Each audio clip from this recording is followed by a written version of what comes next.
Hello artists and movers, welcome back to my channel. Today I'm going to be showing you guys how I do product photography for my brand.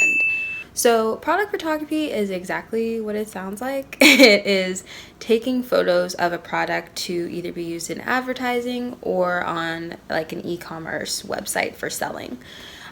So that's what I'm going to be doing today. I'm going to be taking some photos and kind of showing you guys what my setup is like.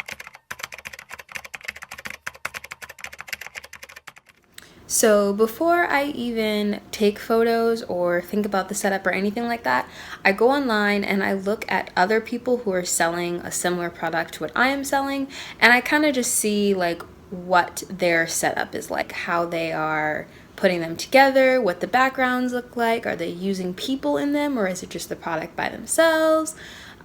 So I kind of get an idea of what other people are doing that works, and then I kind of tweak it and make it work for me.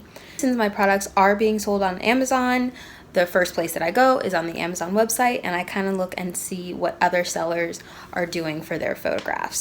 I also wanted to point out to you guys that Amazon actually does require that your listing photo, which is the first photo that a customer would see on the page when they search for you, they require that that photo actually have a completely white background. And that is done just so that the whole website looks completely seamless and that all of the photos flow together and meshes with the look of their website. So if you are looking to sell on Amazon, keep that in mind that one of your product photos has to have a completely white background. If you want me to do a video on how I actually edit the background to make it completely white in Photoshop or what I use, which is GIMP, leave a comment down below and I'll be sure to create a video on that. All right, let's get back to it. So once I've picked out what I want my photo to look like, then I can go ahead and decide how I'm going to set it up and make it my own.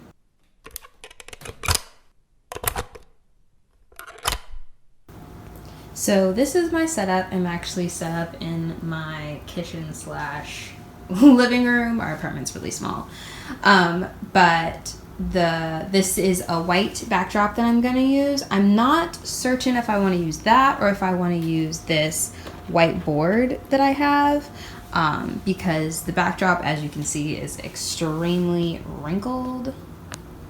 So I don't know if that's going to affect the photo at all. Sometimes just with the light that I'm using, which is this softbox light, it kind of just eliminates those creases and stuff, or sometimes I can pull it, like I can pull the edges and then tape it down, and that can help eliminate some of them. So we'll see. I have this reflector board. This is actually my roommate's. She is a photographer, so thanks, Ariel. And then I have my camera. I'm shooting on a Canon T5i, which is a perfect like beginner camera for taking photo. Not as good for video, but definitely good for photo. Okay, so I ended up putting the board on top of the cloth just because, I don't know, I just think it'll help everything look cleaner, but it'll still be smooth. So then I also kind of moved where this reflective board is a little bit, and now this light, as you can see, is on. So from my camera, this is what it looks like. Also, no one ever tells you how hard it is to take photos of a ball. I've been trying to finagle this ball so it doesn't keep rolling off of this table, but we live in California where there's like hills and stuff. So I'm sure that the ground that this apartment is built on isn't flat. Like, it's probably on an incline, which is why this dang ball kept rolling. But I got it still, so now I'm going to take a couple photos, and you guys can just kind of see how it goes.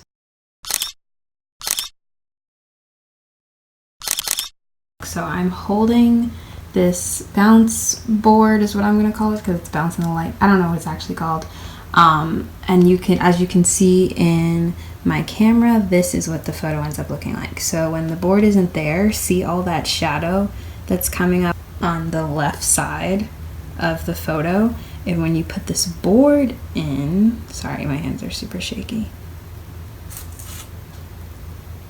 it helps take away some of that shadow. So then you have less of a shadowy photo. So that's what I'm doing right now.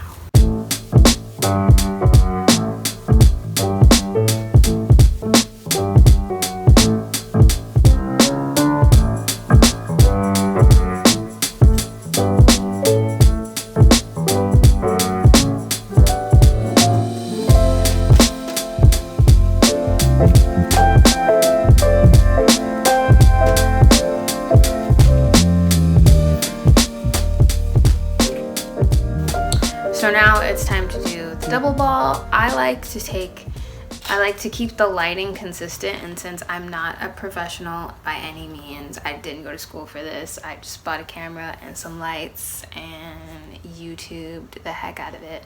I like to make sure that the lighting is consistent. So for this, I'll do this lighting for that ball, this lighting for this ball, this lighting for the other ball, and then if I want to change it, which I kind of want to play around with my camera settings a little bit, then I will change it and do each ball with that lighting. So that way, whatever photos I pick, they all have the same kind of like light situation happening.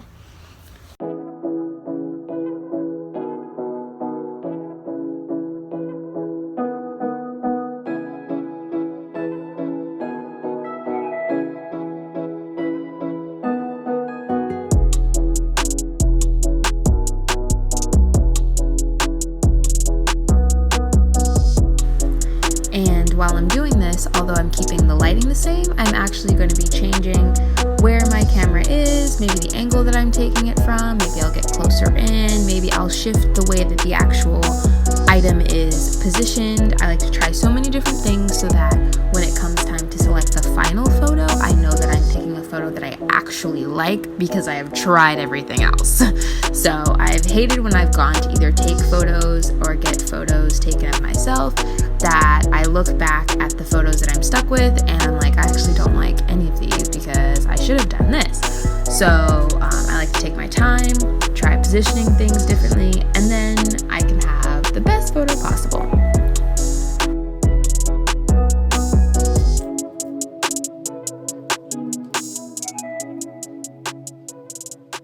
And sometimes you have to do whatever you need to do to get the shot. So I had to take one of my socks off because the bag isn't standing by itself. So I'm gonna like stuff the corners and see if that helps it stand up better. Because in the photo right now, like the words are getting bent, and that's not really what I want. Okay, so I'm still having trouble like making this stand up even though I stuffed it. So I got a jar and I've just filled it with water to weigh it down.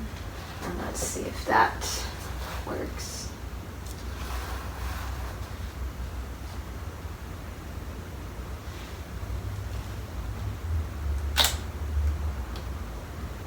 Yay!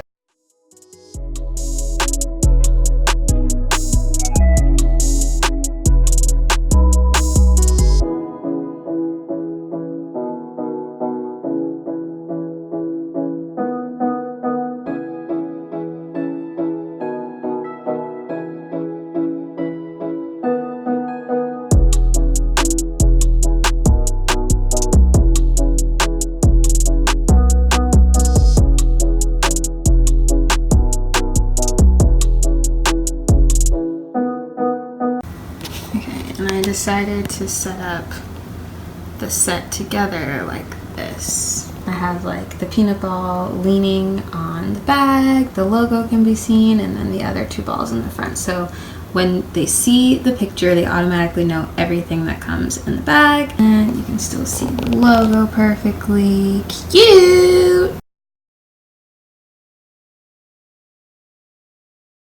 So these are the photos that I ended up with. As you can see, I tried to like change up the way that I had the product sitting, maybe the angle I was taking it at, and then from there I can go into Photoshop, or what I use is GIMP, which is basically the same thing, and kind of tweak a little bit of things, but for the most part I'm very happy with how these came out. So that's pretty much it. Thanks you guys for joining me for this video. If you have any questions about product photography, leave them in the comments below. Like I said, I'm not like a skilled photographer or anything. I'm just a girl with a camera. But if there are any photography buffs out there who are watching this video, go ahead and respond to the comments as well. I'm sure there'll be something in there that can help me too. So thanks you guys for watching. Be sure to like, comment, and subscribe so that you can see more of my videos, and I'll see you guys next time. Bye.